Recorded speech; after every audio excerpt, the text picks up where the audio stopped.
PPR Tool Time, your industry podcast, tools, reviews, and stories.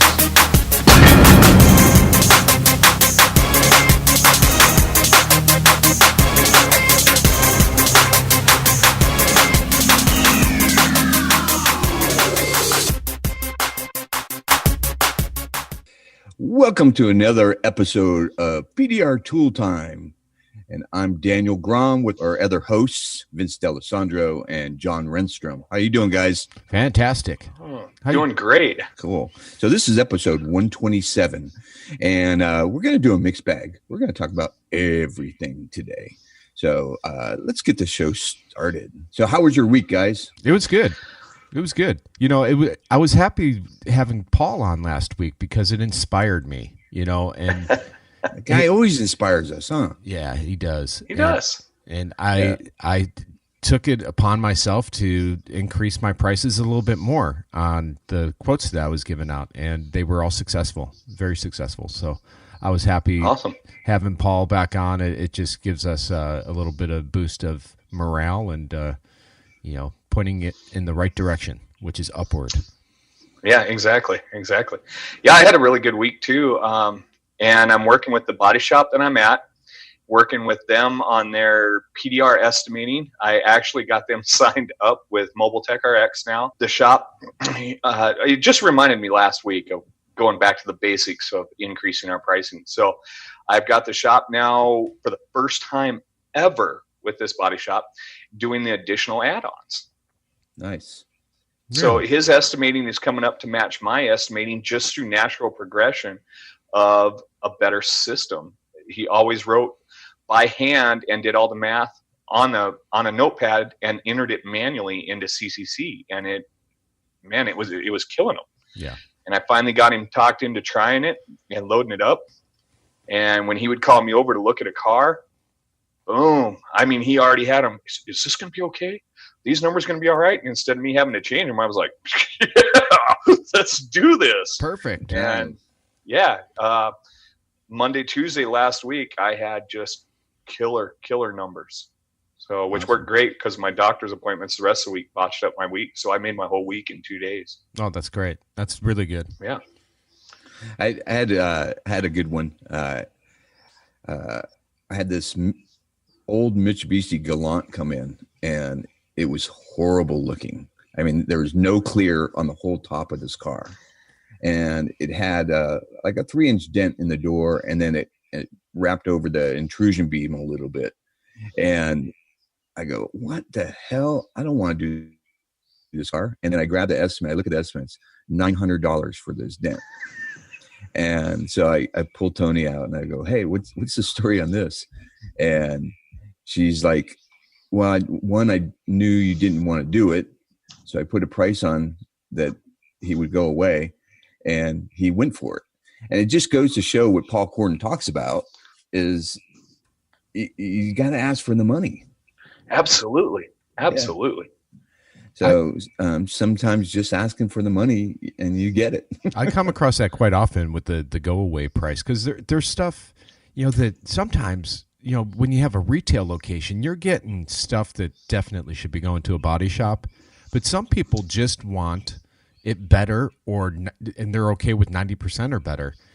And right. I'm not always comfortable with that because, you know, I'm a perfectionist, control freak perfectionist. When I want to sleep at night, you know, so even if something I promise 90% comes out 98%, I'll dwell on it all night long thinking about last 2%. It's like, damn, what could I have done? Even though I know no other dent guy around would have been able to fix it or got it to that level, it still bothers the hell out of me, you know.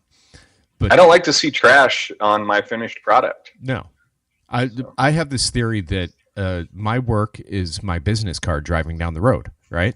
So if something's left or something doesn't look right, that a customer's friend could be like, hey, who did that to your car? Oh, that was Dents No More. It's like, oh, well, I'm not going to him, you know? Yeah, exactly. Yeah.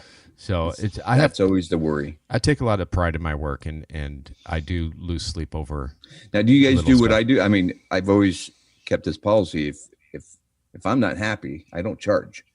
Oh, exactly. Yep. That way, hopefully they don't do what you just said, Vince. I have that policy as well, but lately I've been keeping my mouth shut when I deliver the car.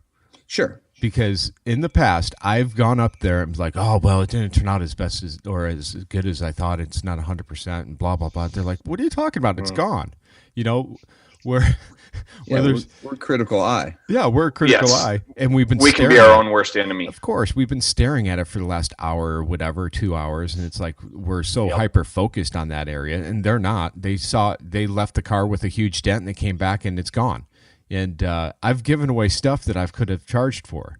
So now I've learned to keep my mouth shut and let their opinion come out first and then take it from there. Yeah. Yep. That's what I've always done. That come back from being in the auto body world. And then, but if they're not happy, even in the slightest little bit, I'm like, I don't feel good about charging you on that one. I'm not happy with it either. So yeah, I've been servicing this account now for the past 6 months called Protective Film Solutions, and they are the highest end clear bra and what do you call it? The graphics for cars in Orange County. I mean, when I walk in there, they're all 90% of them are brand new cars, and we're talking, you know, like I walked in there yesterday, there was 2 Bugattis, there was a Pagani, there was all these crazy exotic cars, right? And I had to work on this Tesla yesterday for him, where actually my paint technician had to fix it for him. And it's one of 20 Teslas. It's a Model X, and it had this T Largo package on it, and it was so gaudy on the inside. It was orange bolsters and trim and stuff like that. But it was just so it proves the point that there's people out there that have a lot of money that spend money on nonsense things and they want their stuff perfect. You know what I mean? So yeah, Protective Film Solutions. You know, remember the bubblegum run, or gumball run? Oh yeah. Well, that's Cannonball Run. Yeah, it's like Cannonball Run, but it's for exotics. Yeah. So they do all the graphics for that. So whenever you see these crazy looking graphics on these cars, you know, they're the ones that do the graphics. In fact, one of them was on fire. It made the news the other day. There was 2 Lamborghinis that pulled up to a gas station. Did you see that? I saw that video. Yeah. Those were their cars. Oh shit! Oh wow! Now, wasn't that caused by somebody else pulling away from the pumps? Yeah, some lady in a minivan forgot to take the gas fill out and drove off and sparked a fire and blew up 2 cars. Exotics. Holy cow! How does your insurance cover that? You know? Yeah, I could see maybe $100,000 car, but when you're talking 2 like 100, that's a good question, man. And a gas station. Yeah. So. And one of the things I've had a customer come out and I say, "What do you think of the dent?" And they're like, "Well, I can still see a little bit, and I'm not happy." And I'm really proud of the dent because it was so severe, and I worked my ass off trying to get it as perfect as possible. And there might be a little something I just couldn't get to. There was something in the way or whatever, and I just couldn't get that last little 5% or 2%. And the customer sees it and says she's not happy, and it's demoralizing. You're like, "Oh, really? God, I was so happy with this thing. I did a great job on it." And I'm like, "Okay, won't charge you." Yeah, that hurts. It does. There was one that I really wanted to kick back in. I really wanted to, because that was a scenario. Right?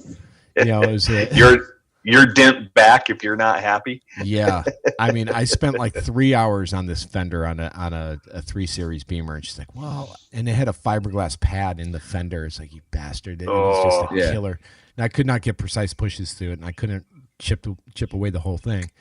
And she's like, "Well, I could still see it." I'm like, "Son of a gun, man! All right, it's free." And I packed up my tools. If you can't get a tip like Edgy's golf tee, you know, that really sharp, really narrow, I've been able to push through those Kevlar pads with some of those. But if you can't get that sharp tip back in there, you know, if you're in a tight tight spot on the door or something, man, it just sucks because trying to get through that hard pad back there, just an absolute nightmare. Yeah. I have a couple of times been able to force a whale tail between the skin and the pad, and then whale tail it, and been lucky. Oh, sure. But when you're that's great when you're dealing with a normal door ding, but when you're dealing with a crushed on that pad, it sucks. Trying to get a precise push, it's nonsense. So I've sent out some tools to you guys. Actually, John, you didn't get it. I don't think you got it. Did you get the edge pliers? No, I haven't gotten those yet. Actually, Anson called me about shipping it up, and I actually put together an order with Anson as well, so that they were just shipping a whole bunch of stuff to me all at once. And I was talking about it briefly. I've been trying to make a video on it, but I haven't had a lot of edge dents to use it on. So I haven't really. That's the problem. That's the problem is I haven't. That's why I haven't made one. But Daniel, what's your initial idea of the construction and all that? For my PDR box, so I ended up using it on the edge of that practice hood. And the first thing is it's just an easy tool to use. It's just very convenient. It's one tool. It's not separate pieces falling off, or, so you have that going for it.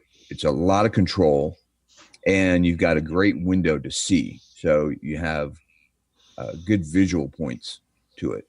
And it's a fantastic tool. It does the job. It works. And I don't know what the comparison, I haven't looked at the comparison of the other edge tools in price. But I always like standalone tools, that do one job. It just usually works better. Yeah. And so far, that's my impression of it. What about the build construction? I mean, it's freaking rock solid, huh? Yeah, absolutely. No complaints there. I like to see some custom tips for it, for doing edges. Speaking of that, does it have some interchange tips? You could put any tip you want on it. Yeah. Okay. All right. So it does take the normal screw-on tips. Yes. Yeah. So I have a tip from, I think it was TDN. It's their kind of rectangular head for their hammer. And do you know which one I'm talking about? No. It's a polished head. Oh, I think I have an idea. It was a blending hammer. Yeah, it's a blending hammer. Their wooden blending hammer. Right. It came with that. Well, that works really good on that for doing flat, where the edge is totally flattened and bent, rather than a ding on the edge, and you just want to kind of straighten it out, and it works great. But now I look forward to testing it out. Not everybody's going to have that tip, Yeah. So far I'm loving it. Works great. Yeah, and the price point I think is like $207 now. They finally settled on that. Okay. It's I forgot how much the edge jack tool is, but I think the edge jack is somewhere close to that. I think it's in the high hundreds for the 2 set. So I don't have I never got the second version of the edge jack, but I did have the first. Neither did I. I got the first version. Yeah. Yeah, that's same here. I've had the first version since it came out. Sure. So what I've been really pleasantly surprised about that pliers is you could use it elsewhere too. You take out the light headlight assembly, and you could get it in there and actually work on the edge of a fender as well. And I've actually shoved it up through a wheel well and worked it that way as well, just to get the meat out really quick. Actually, speaking of that, Daniel, you were posting up those new tips from Ultra. They look like they have some curve.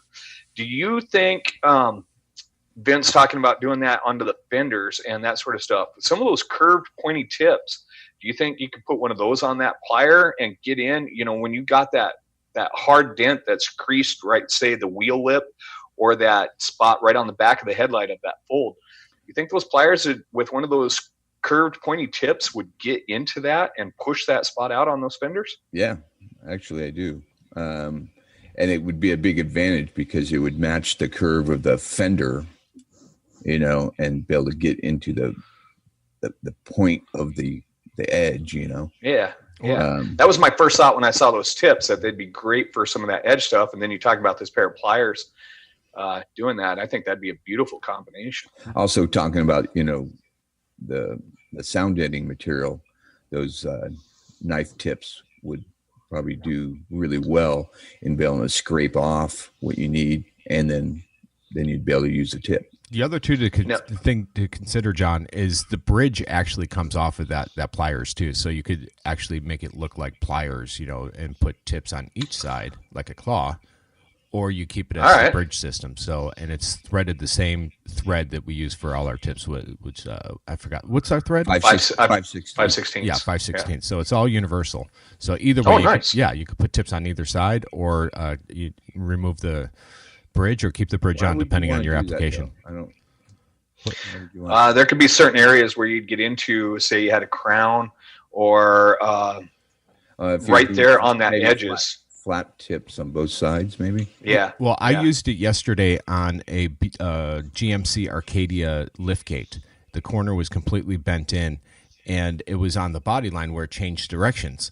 So the bridge really wouldn't have worked. So I took the bridge off, and I used it as a prying thing. It was a push to paint scenario anyways, but I was able to get on the top side of the body line, on the body line, and on the back side of the body line. That way, I could control everything, where the bridge wouldn't have worked because it would have sat on the top of the body line and lower body line, and wasn't really totally effective. Okay. And you use it, you pry with it too. You don't just squeeze it. You're able to get it on there and pry and pull up that edge as well. Sure.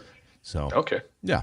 So yeah, it's a super effective tool. Are you going to use it every day? Probably not.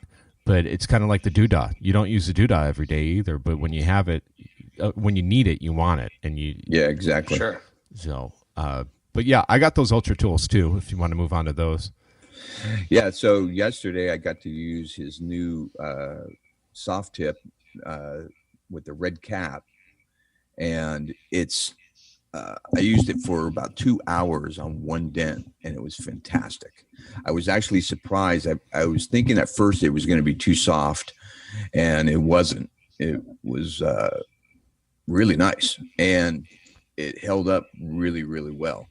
The dent I was working, I was working this dent pretty hard, and I was twisting, I was pushing, and then I pulled out and checked it out, and I kept on worrying. I didn't put any Tessa tape on it at all. I just wanted to see if it would fall off by twisting it, because I was cranking, twisting, and that would kind of tear it off and pull it off the tip, and it stayed on. That's the new soft tip. It looks very similar to the Edgy, but it's actually built different than Edgy's new soft tip tool, correct?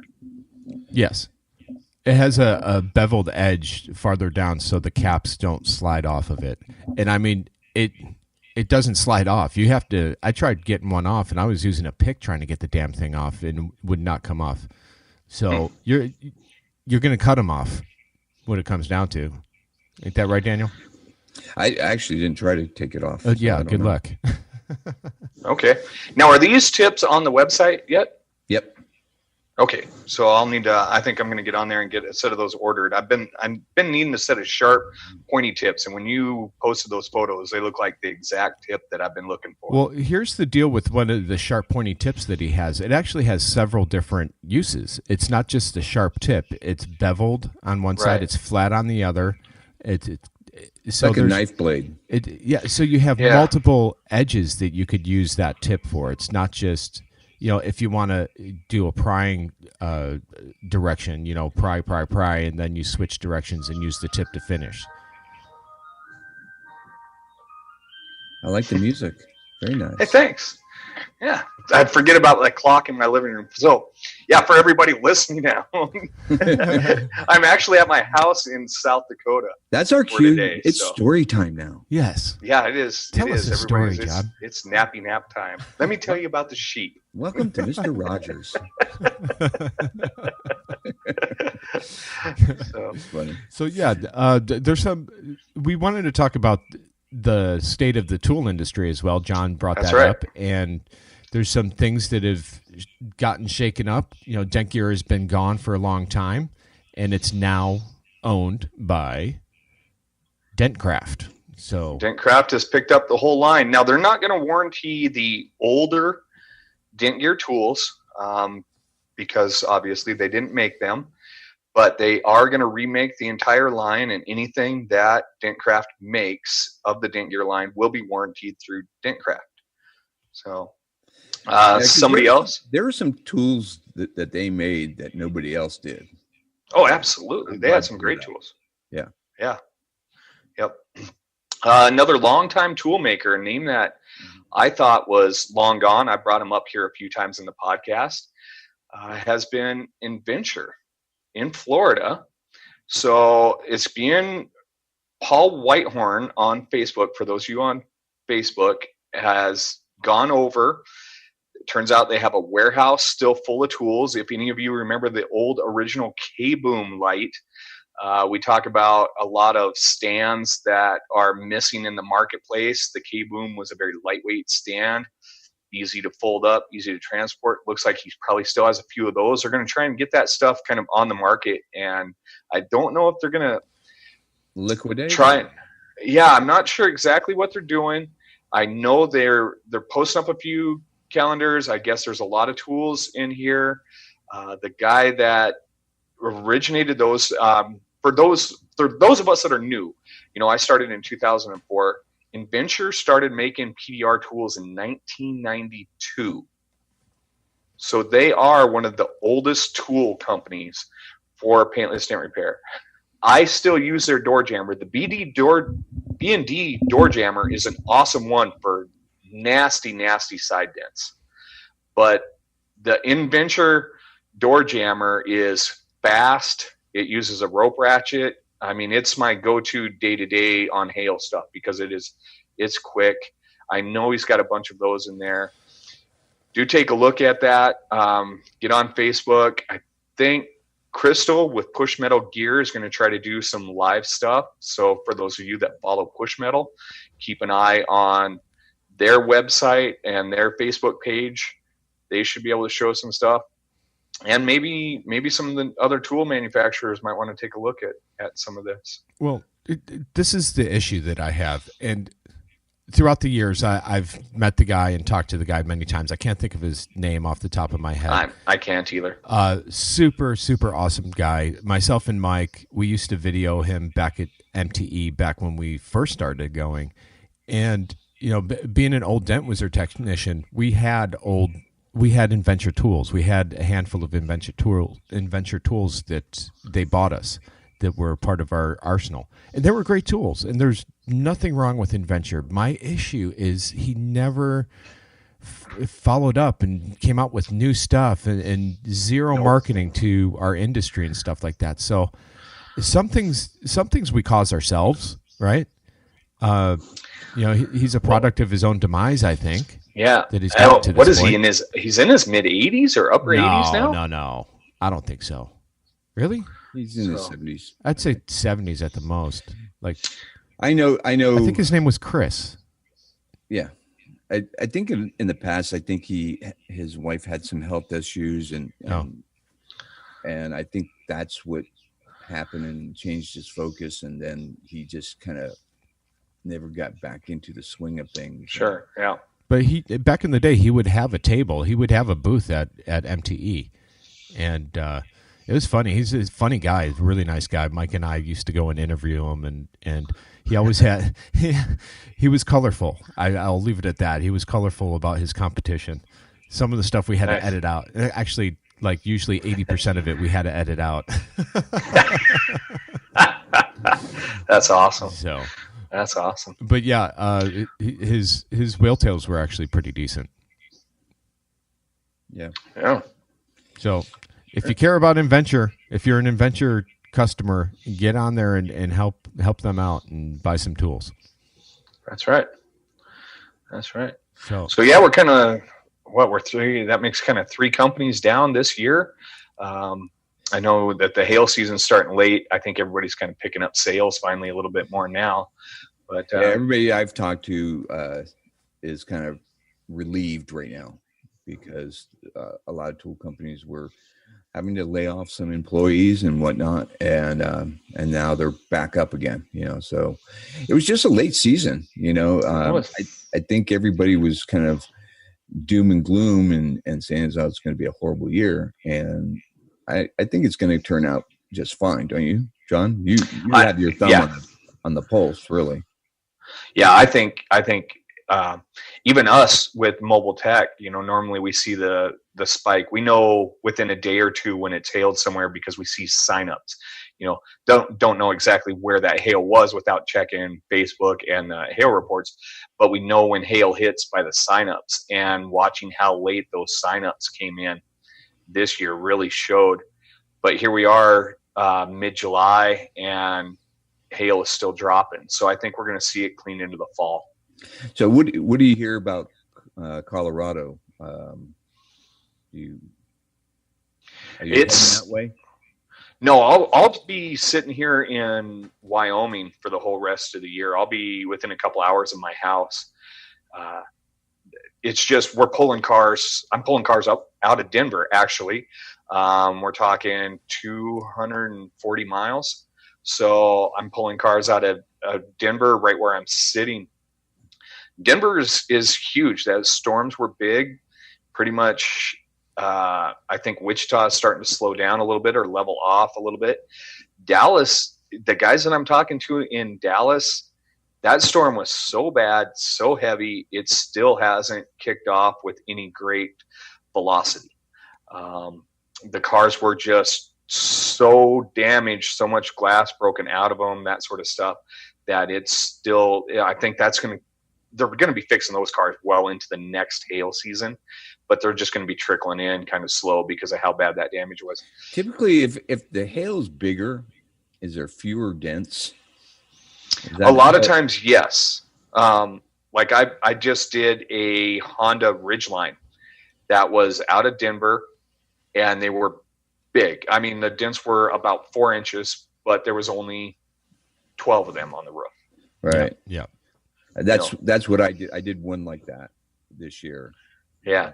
There was only 9 dents on the roof, but they were all. But then I'm doing a Subaru WRX, and I'll have to finish that tomorrow. And it had 600-700 dents on the roof. Small stuff, 100 dents on the quarter panel because it was all wind driven. Yeah. They're not deep. They're not super sharp, but there's just the death by the million dents on the car. It pretty much maxes out the chart, and the only thing you're doing is saving the body shop. So I had my really killer days at the beginning of the week, and my nice calm ender is this death by the million dents that it maxes out the matrix, and there's nothing more. You max out every panel and you call it good. Am I crazy I actually like working on those. I'd rather have, a million small dents than, 24 big ones. Well, that's because the town I'm in didn't take a direct hit. I'm pulling cars from multiple different types of storms. Yeah. So I'm seeing, just absolutely boobard. Hewlett, Wyoming, for those of you who've come to the Sturgis Motorcycle Rally and have ridden up to Devil's Tower and gone through the boondock town of Hewlett, Wyoming, the hail that went through there got up to baseball size and was driven by 70-mile-an-hour winds. Oh, geez. So some of the cars, for those of you that saw the videos on my personal Facebook page, the F450, that was a Hewlett, Wyoming car.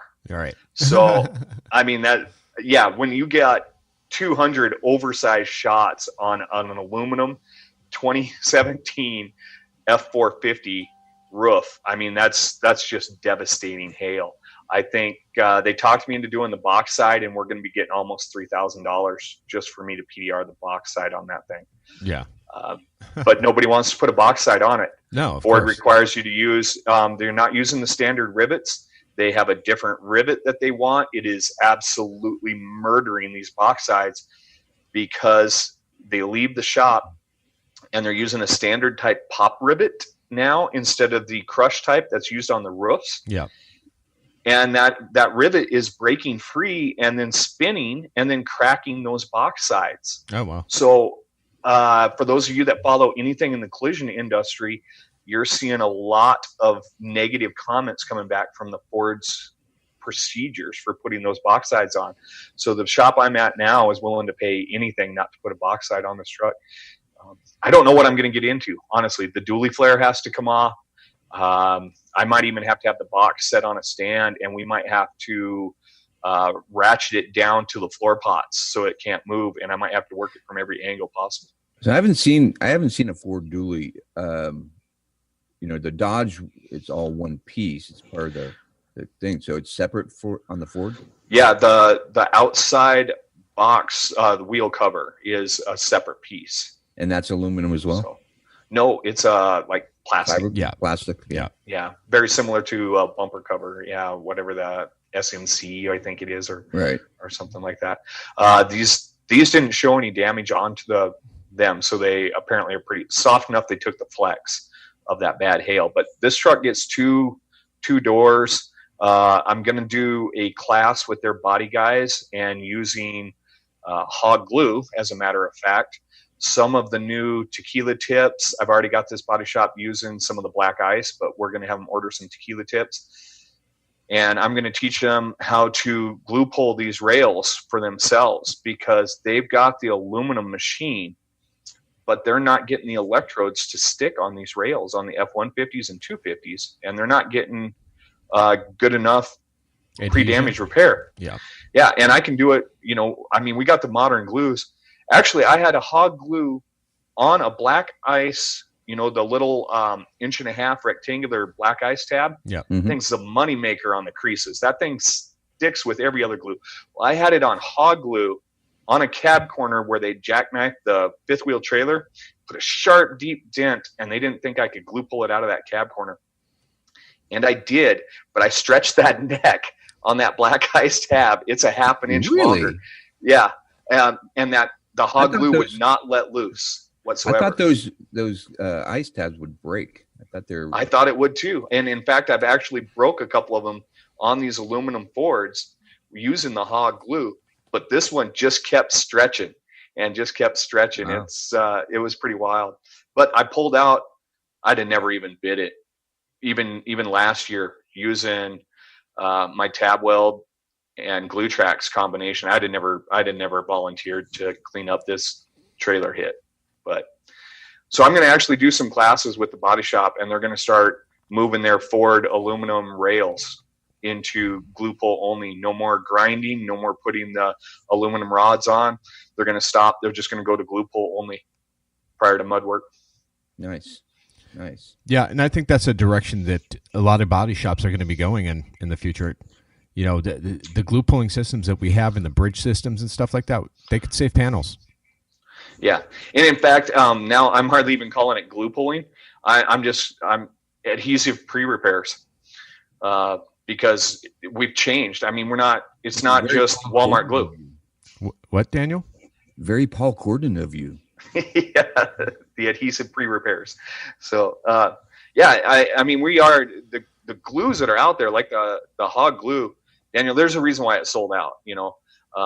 As much as you guys like to pimp MTRX, I'm a strong advocate of the hog glue right now, because I am doing absolutely insane stuff. Push for paints.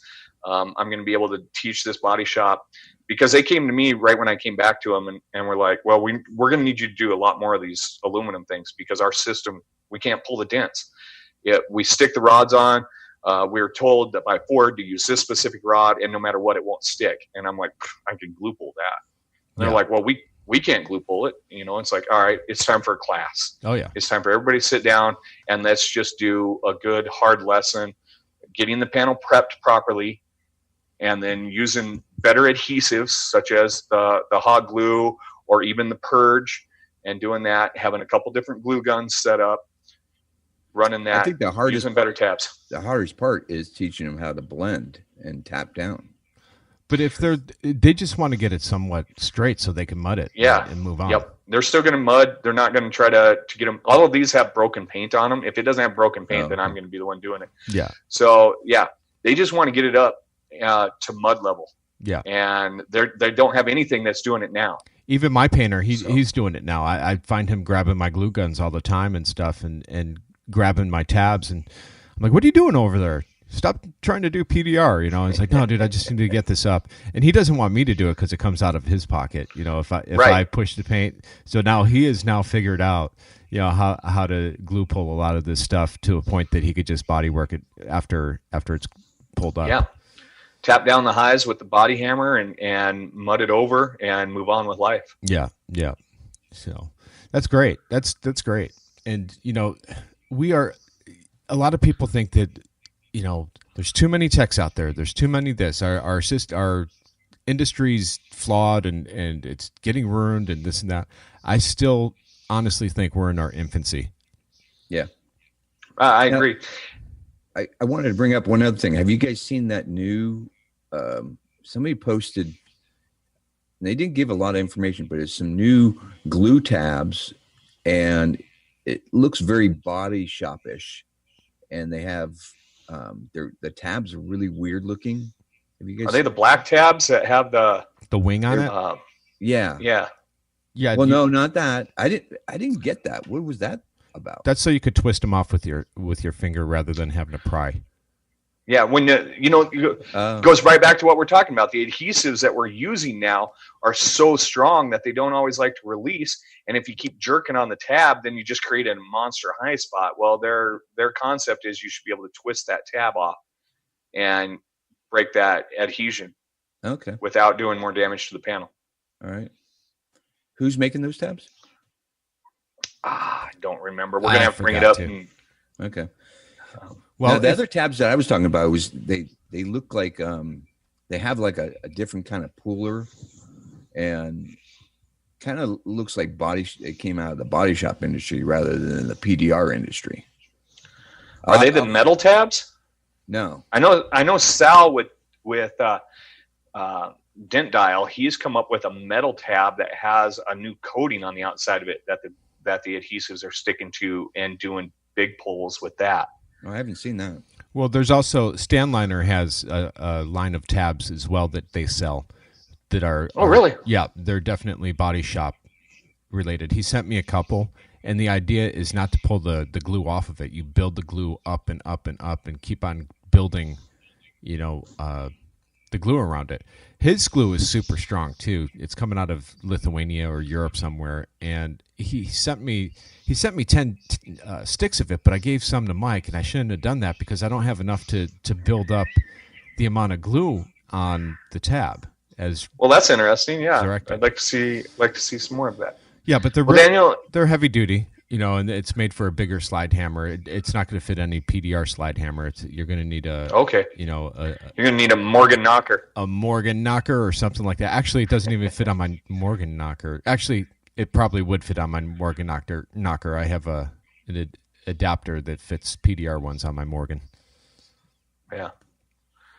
Well, Daniel, you're gonna have to find us some of those glue tabs that you're talking about. I know Yeah. Well, I Robo's got some new ones. I friended the guy that posted it so I could start asking him questions. Yeah. So Cool. well, cool. Well, we're at the 40-minute mark here. Is there anything else that you guys want to cover?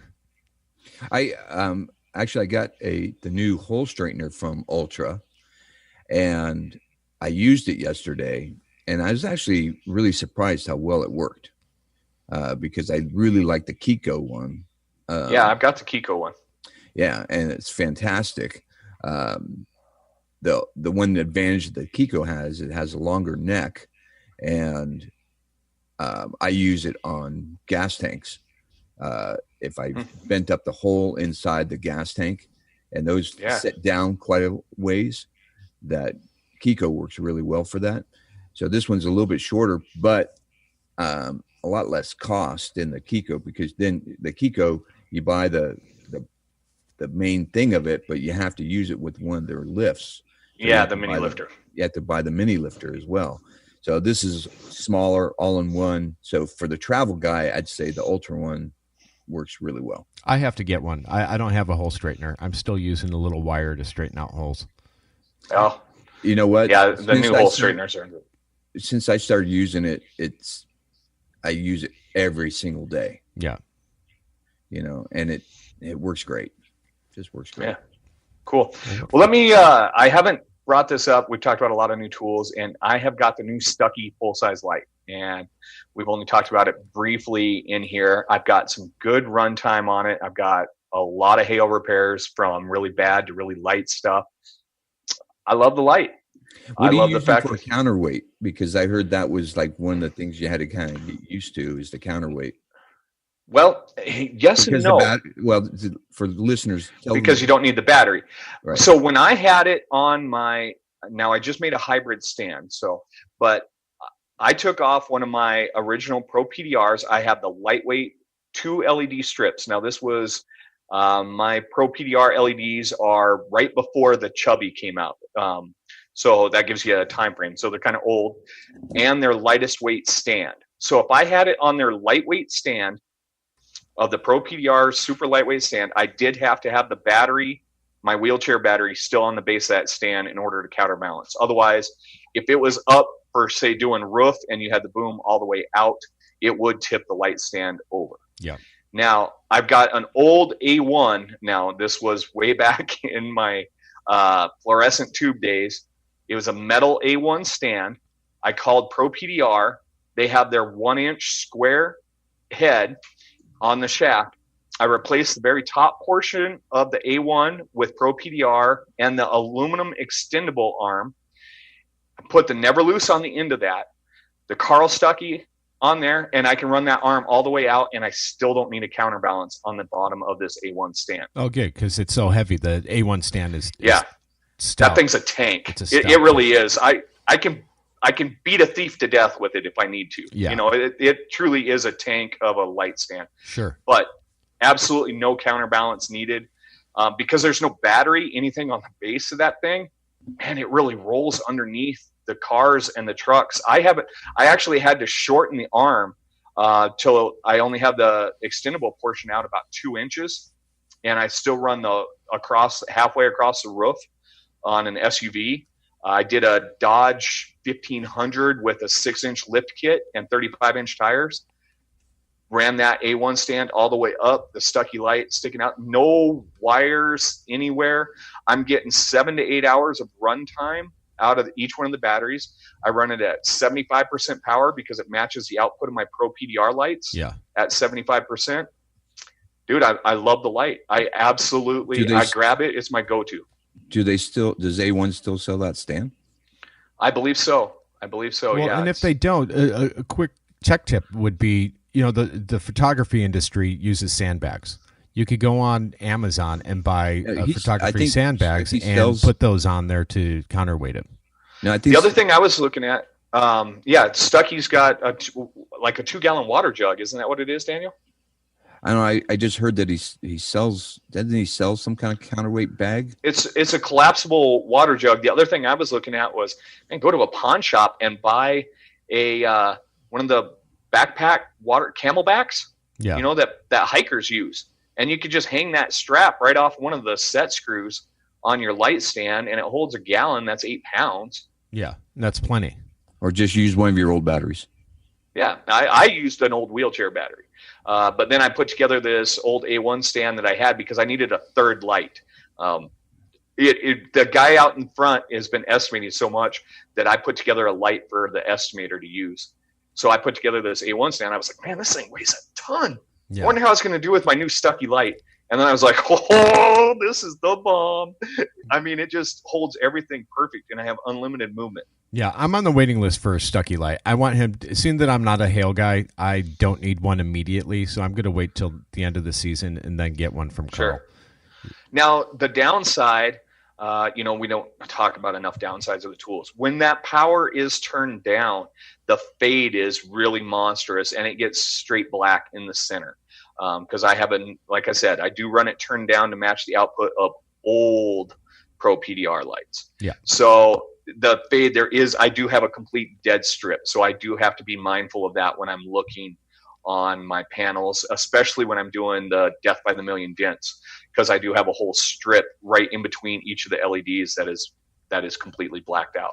Now, if I turn the power all the way up, it's not there. Right. But that will deplete the battery a lot sooner. Yes, and I don't know what the runtime is on that.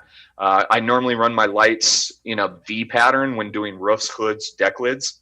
So I always have 2 lights going, so I'm always matching the output. But I love those of you guys who've been bragging about your Chubbies and the big light heads, whether it's from A1 or from Ultra, and now the new Stuckey light. Man, you guys are right. Having that third strip, you do not move the light near as much. You get a lot more work done before you ever have to move your light. Yeah, so that's awesome. Yeah, I can't believe you are just now getting on that. You know how long it took me to get off of fluorescence? Yeah. I still like pulling out my fluorescent every once in a while. I gave most of my old fluorescents away to body guys for using for their push paints. No, sure. So. Well, I think that brings us to the end of the show, guys. That was great. Good talk. Yeah. We'd all like to thank you all for tuning in, because we can't do this without you guys. We really appreciate it. It's amazing. Please tell some other guys, the guys that aren't listening to our show. You know what's interesting is, as soon as the hail started hitting, our listenership went through the roof. So I know you guys are listening while you're pushing hail, and we appreciate it. That's right. And give us a shout out and let us know that you're listening, and tell us how much you love the show. We appreciate it. And I'm finding body shops are listening. So for you body shop guys, hi. Share it around in the back. Cool. Hopefully they understand our lingo. Oh, they do. Yeah. Yeah. This is where they get their tool tips, and to learn on some of the new adhesive pulling. So I share the Kiko videos with these guys. They need to see this. Yeah. And do us a favor, order all your stuff through Anson, and order some hog glue and a Magnatech mat while you're at it. Yes. Absolutely. Get out there, push some metal, make some money. All right, Sweet. guys, that brings us to the end. Don't forget to level up your tools. Don't do stupid stuff. Peace out.